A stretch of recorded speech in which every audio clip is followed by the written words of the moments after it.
Listo, buenos días. Mi nombre es Valeria Nicole Torres Segura, interna del Servicio de Farmacología Clínica en la Clínica Universidad de La Sabana y también del programa de optimización de antimicrobianos. Entonces, el día de hoy les voy a hablar acerca del uso de la piperacilina tazobactam o también pues, en general de este antibiótico. Primero comenzamos hablando pues, de la estructura molecular de la piperacilina. Entonces, este es un antibiótico conocido como una ureopenicilina semisintético de amplio espectro, derivado pues de la ampicilina. Este es un beta-lactámico. Aquí abajito tenemos como la forma o la nomenclatura estructural y la cantidad de carbonos, donde tenemos la fórmula de la estructura, igual que el dibujito. Pues a tener en cuenta, este se compone básicamente de un anillo beta-lactámico, denominado también como el 6-aminopenisillánico o 6-APA, que este pues consta de 4 átomos que incluye el átomo de nitrógeno. Este anillo es crucial todo pues para la actividad antimicrobiana. También cumple o cuenta con un grupo tiazolidina y un grupo piperacinilo. La tiazolidina es un anillo pues del beta-lactámico que es una estructura también de 5 átomos que incluye el átomo de azufre. Este grupo también pues contribuye a su actividad antimicrobiana. Y el piperacilino lleva pues el nombre de este grupo, que es una cadena lateral que contiene el anillo de la piperacina. Este grupo es pues también característico de la estructura de la piperacilina, que se utiliza en conjunto con el tazobactam, que ya se lo voy a mostrar a continuación. Esta es una molécula pequeña que pesa alrededor de 17.555 moles, con una densidad de 1.5 gramos por centímetro cúbico. Y acá tenemos algunas en la tabla a mano derecha de las propiedades pues, bioquímicas o estructurales de la molécula. Entonces tenemos incluso la solubilidad en agua, que nos dice que tiene un valor de 0.119 miligramos por mililitro, que incluso refiere a que tiene una solubilidad moderada.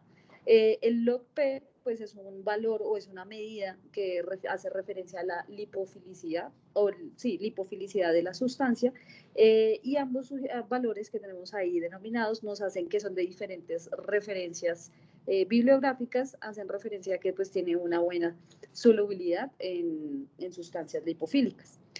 Con respecto al el log-S, este valor es la medida de solubilidad de la sustancia en agua, que tiene pues el valor indica que tiene una buena solubilidad. Ya cuando hablamos de la pK sub A, tenemos entonces los dos valores, tanto el lado del ácido y del lado básico, donde tenemos el lado ácido que tiene un valor de 3.49, lo que hace referencia a qué valores en un ambiente, esta sustancia en un ambiente más ácido o más básico con respecto a este valor. Si se mantiene más básico, por decirlo así, este pues va a ser un cambio estructural y pues se va a hidrolizar. Lo contrario ocurriría con el lado básico, donde tenemos un valor de menos 4.3. Si tenemos un valor más básico a este, la sustancia se va a hidrolizar. Entonces, el punto medio de esta sustancia va a ser entre estos dos valores. Y dependiendo de eso, determinamos si pasa o no las membranas. Este tiene pues también, acepta 7 hidrógenos y puede donar 3 hidrógenos, así como dentro de sus propiedades.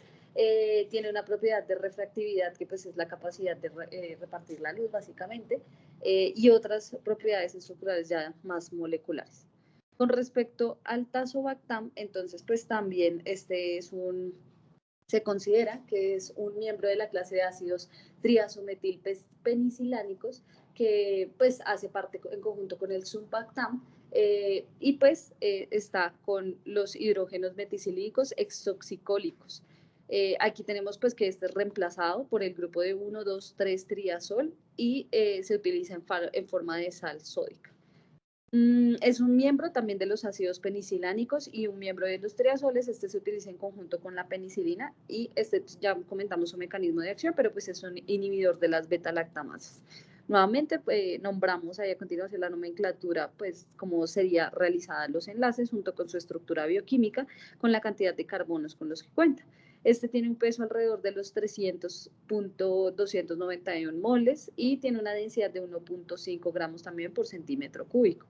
La solubilidad en agua, pues es diferente, tiene 50 miligramos por mililitro la solubilidad, el pK sub allá va a ser de 2.1, y tenemos una log P de menos 1.8 y menos 1.4. Tanto la P acá para el ácido más, pues el ácido más fuerte y el básico más fuerte van a ser de 2.86 y de 0.75, que no vamos a ver tanta divergencia como lo vimos en la piperacilina.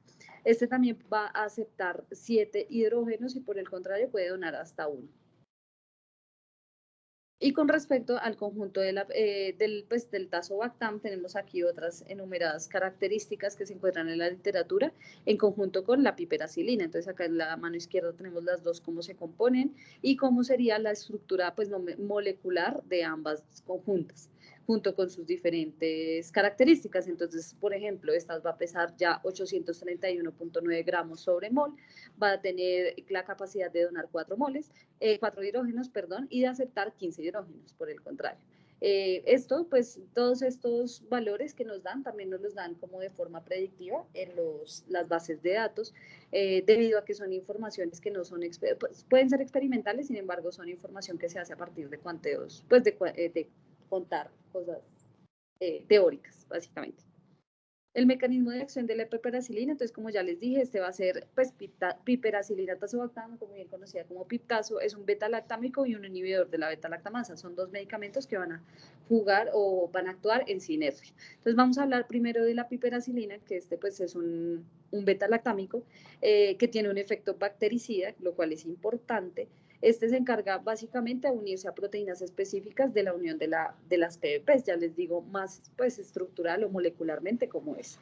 Inhibe la transpeptidación de la síntesis de los peptidoglucanos de la pared celular y también estos precursores de la pared permite que no se ensamblen. Tiene un mecanismo posterior a aumentar la lisis celular mediada por enzimas autolíticas de la propia bacteria de la pared celular, como las autolisinas, en este caso las amidasas y las glucosidasas. Y aquí a mano, pues abajito ponemos la tabla básicamente en qué PBPs tiene acción. Entonces tenemos acción sobre la PBP número 3, la 2B, la 2A y la 1B, junto con los microorganismos en los que se puede encontrar, como los Streptococcus pneumoniae y sus diferentes variaciones pues, genéticas. Entonces, el mecanismo de acción, básicamente, ya acá tenemos lo que es la transpeptidación en una E. coli y en un Staphylococcus aureus, donde tenemos los últimos enlaces que vemos, si quieren más, vamos con los Staphylococcus aureus, que tenemos un enlace de alanina y de alanina, que se va a unir con, por ejemplo, el grupo H2N, y ahí va a actuar más o menos la penicilina, en ese enlace de la transpeptidación donde permite formar ese tipo de enlace, la PBP no va a permitir, o la piperacilina no va a permitir que actúe de esa forma. Pues acá, este es en general, tenemos el grupo el grupo carboxilo de la D-ala, de la D-alanina que tenemos a mano izquierda, con el peptidoglucano naciente y el grupo NH2 libre de la diaminoácido que tenemos a mano derecha.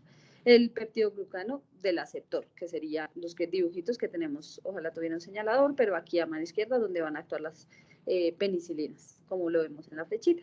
Se libera una D-alanina, que la D-alanina como verdecita queda libre dentro de la pared y esa va a ser lisada o eliminada por las decarboxipeptidasas.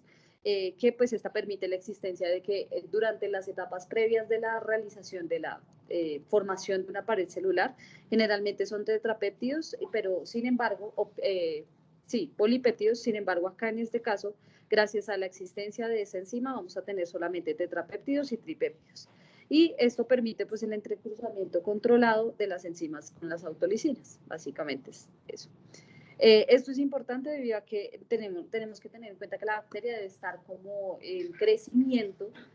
Si no está en crecimiento o en etapa de ensamblaje, pues que tenga que requerir a ensamblar más capacidad o más parte de la pared celular, no va a funcionar en antibiótico, debido a que esta funciona sobre la formación de la pared celular durante la transpeptidación. Si no hay función donde la transpeptidación, entonces no va a servir el beta-lactámico.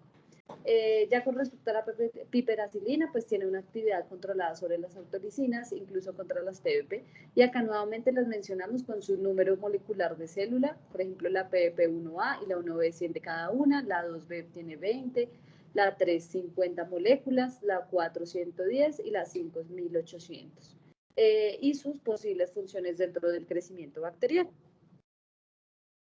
Con respecto a los mecanismos de protección, tenemos entonces las beta-lactamasas. Protección, hágase referencia a protección bacteriana o de resistencia a los antimicrobianos. Entonces, estas producen, muchas de las bacterias tienen capacidad de producir beta-lactamasas, que son el mecanismo de resistencia bacteriana. Estas se consideran que son enzimas que tienen la capacidad de hidrolizar o inactivar los antibióticos beta-lactámicos. Inactivan la enzima de los beta-lactámicos. Estos pueden diferir en diferentes tipos y formas según las clases moleculares que ya les vamos a mostrar algún tipo de clasificación. Puede ser transmitido incluso por péptidos o inducido por antibióticos, y incluso existen factores de riesgo como los dispositivos, ya sea catéteres, válvulas cardíacas, que nos pueden producir a que las bacterias produzcan beta-lactamasas. Acá entonces tenemos en esta pequeña, pues una clasificación rápida de todas las formas en que se puede clasificar las beta-lactamasas.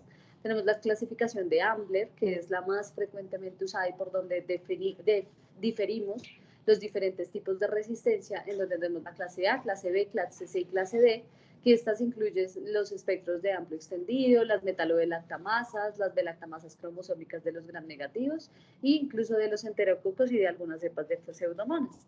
La clasificación funcional, que sería la de Bush-Jacobi, donde tenemos pues las diferentes capacidades de hidrolizar diferentes sustratos que se dividen también por grupos enumerados de 1, 2, 12 y 3, etcétera.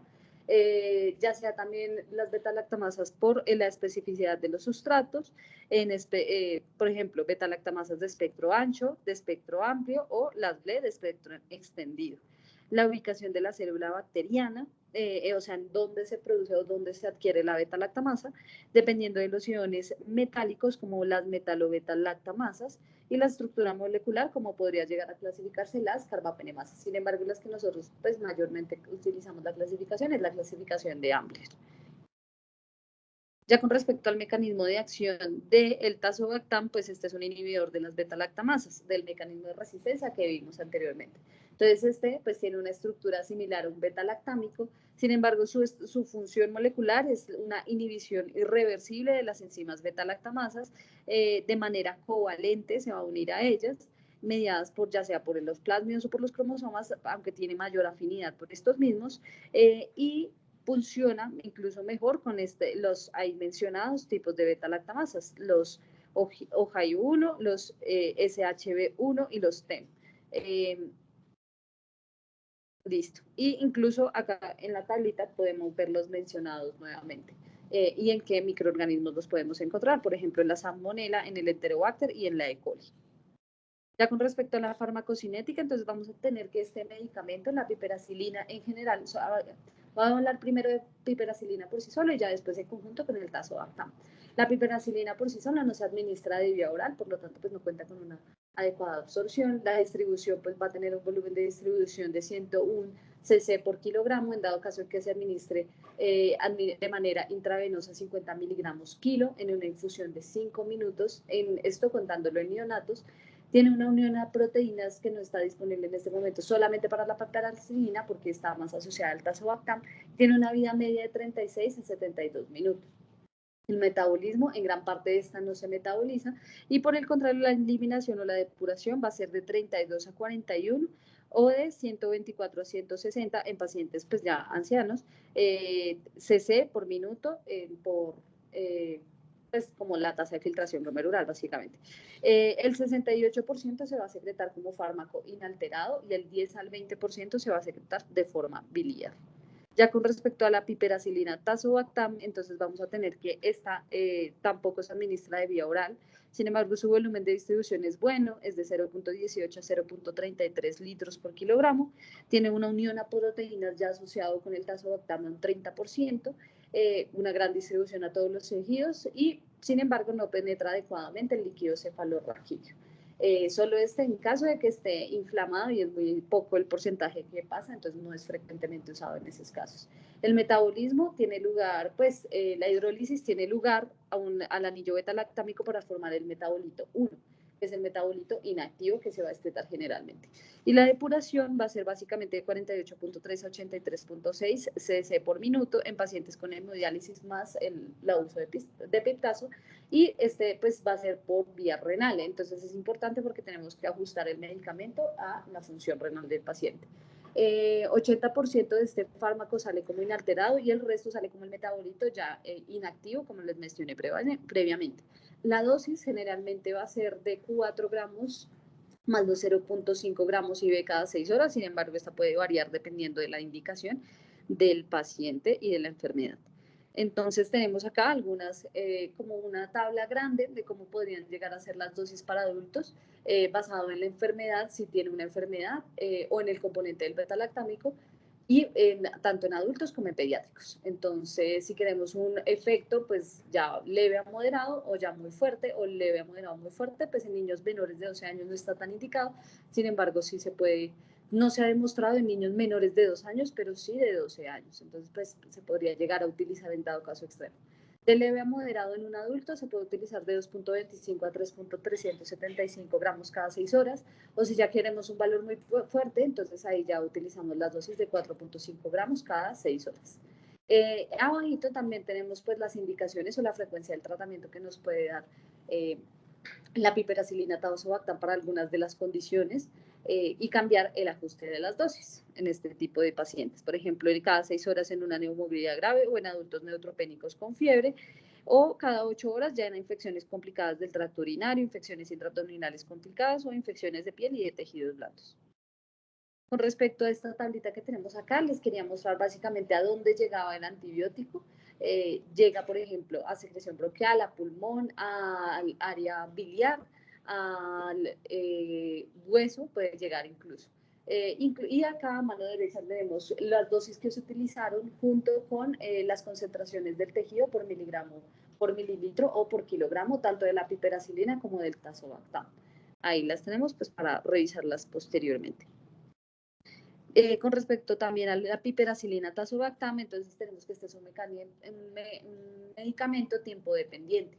Tenemos que tener un mayor porcentaje sobre la MIC. Se estima que debe ser un mayor del 50%, idealmente el tiempo que permanezca sobre la MIC. Sin embargo, hay que tener en cuenta que el tazobactam carece de la actividad antimicrobiana intrínseca y puede incluso alterar la pareja con el beta-lactámico, o sea, la piperacilina, durante el episodio, pues mientras el medicamento llega a las concentraciones mínimas inhibitorias estimadas. Pues no es directamente aplicable estas combinaciones en inhibidores de beta-lactámicos y beta-lactamasa por las características de la piperacilina tazobactam. Las concentraciones máximas, pues independientemente después de la infusión finalizada intravenosa, la vía media va a ser de 0.7 a 1.2 minutos y la biodisponibilidad de la piperacilina va a ser de un 71% y del tazobactam de un 84%. Acá en esta tablita también les quería mostrar como las concentraciones plasmáticas máximas y las área bajo la curva con el volumen de distribución, y acá también muestra la eliminación con la depuración del medicamento. Sin embargo, estos van a ser diferentes valores tanto de la piperacilina como del tazobactam en diferentes tipos de pacientes y en diferentes momentos en que se administra. Entonces, esta ya es para revisarla pues más detalladamente si se quiere comparar. Acá tenemos en esta tablita otros puntos de corte para los microorganismos o el espectro antimicrobiano que tiene el piptazo, con los MIC o con el área de sensibilidad, a partir de cuánto uno puede considerar que un microorganismo es sensible o resistente a la piperacilina tazobactam. Entonces, el Clostridium, por ejemplo, es de 0.5, el Streptococcus pneumoniae es de 5, en este caso, el Enterococo es de 4, etc. Y los estafilococos de 1. Acá encontré un estudio donde hablaba que pues, las concentraciones plasmáticas es dependientes del tiempo y generalmente lo que les había mencionado, tener la MIC por encima del 50%. Sin embargo, en los medicamentos, incluso con la tazobactam, podemos ver que hay una reducción de la concentración mínima inhibitoria dependiente de la concentración que tengamos plasmática en el tazobactam y del tiempo en que se administra junto con las dosis. Entonces, este estudio muestra que, que los datos ilustran que hay una relación entre la dosificación fija, que no puede no ser apropiada en todos los escenarios para mantener las concentraciones mínimas inhibitorias, en múltiples proporciones a las dosis de piperacilina tazobactam, como se ha visto en comparación de amoxicilina con clavulanato, que también es otro beta-lactámico más un inhibidor de beta-lactamasa. Entonces eso es lo que muestra el estudio que me llamó la atención. Las indicaciones que tenemos acá en Colombia para para el uso de piperacilina tazobactam es en este tipo de pacientes, en infecciones de adultos y niños mayores de 2 años, como les había mencionado previamente, aunque pues hay algunas guías que nos recomiendan su uso en menores de 12 años, pero se puede utilizar en adultos y en adolescentes, se puede utilizar en neumonía severa, incluyendo la neumonía nosocomial y asociada a la ventilación, con infecciones también del tracto urinario con complicaciones, infecciones intraabdominales, infecciones de piel y tejidos blandos.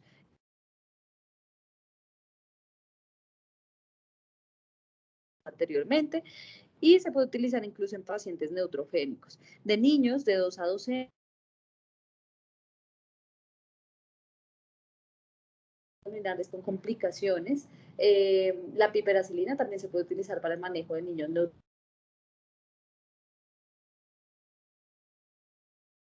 indicaciones que nos brinda el INVIMA es en casos de hipersensibilidad,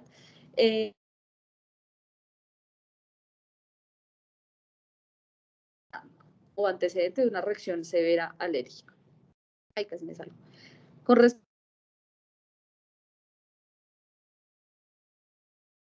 a de dosis, porque pues como vimos, no.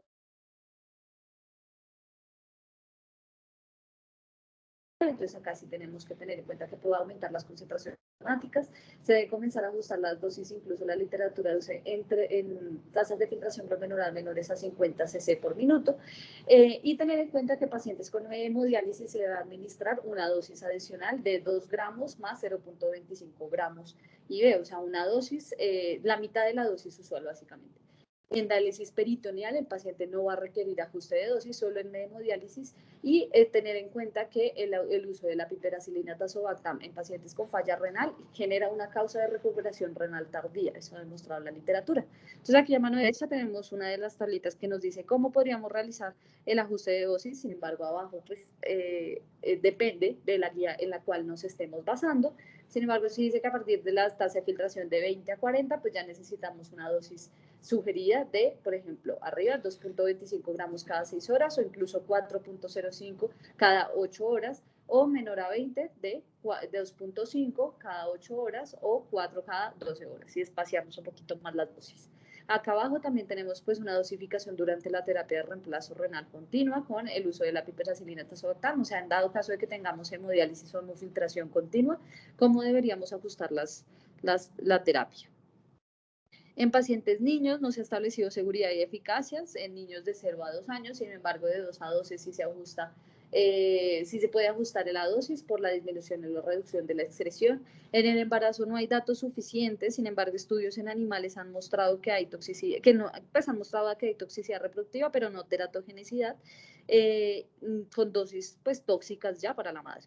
Hay que tener en cuenta que si atraviesa placenta y solo se debe utilizar durante el embarazo cuando esté claramente indicado que se requiere, de resto no. Durante la lactancia, pues atraviesa y se excreta en muy bajas concentraciones dentro de la leche materna y solo pues se puede dar cuando se sopese el riesgo-beneficio de dar el medicamento. En adultos mayor no ha demostrado pues malos desenlaces y no es necesario ajuste de dosis a menos de que tenga alguna como enfermedad con morbilidad como lo que es la falla renal.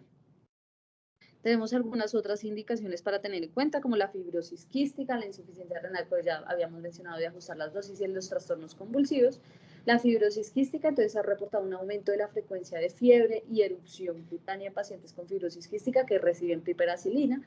Y por los trastornos convulsivos, entonces, los altos niveles, en específico, pues en esencial con insuficiencia renal, pueden aumentar el riesgo de convulsiones en los pacientes. Y en especial si lo están utilizando o hacen sinergia con o alguna interacción medicamentosa con alguno de los anticonvulsivantes. De las reacciones adversas al medicamento, tenemos entonces reacciones anafilácticas, incluso que pueden llevar a la muerte, unos efectos dermatológicos, anomalías electrolíticas, hematológicos, nefrotoxicidad e incluso sobreinfección. De las dermatológicas está descrita incluso la necrólisis epidérmica tóxica o el síndrome de Stevens-Johnson, que es la versión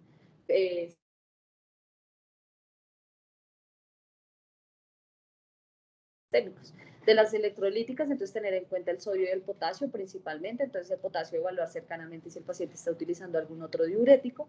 Y de evaluaciones hematológicas, entonces hay que tener en cuenta que pues afecta los tiempos de la protonbrina, la agregación plaquetaria y los tiempos de coagulación.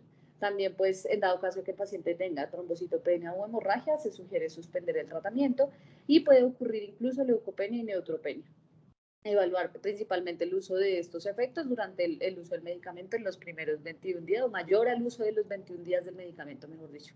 Está asociado a nefrotoxicidad, en especial se multiplica mucho el uso en dado caso de que se utilice en conjunto con la vancomicina. Entonces ahí sí hay un mayor riesgo de nefrotoxicidad a diferencia que se utilice la vancomicina con otro beta-lactámico. Con respecto a la sobreinfección, podemos tener sobreinfección fúngica o bacteriana, incluso está descrito la diarrea asociada a Clostridium y a la colitis pseudomembranosa, 2 meses después del uso de la piperacilina tazobactam.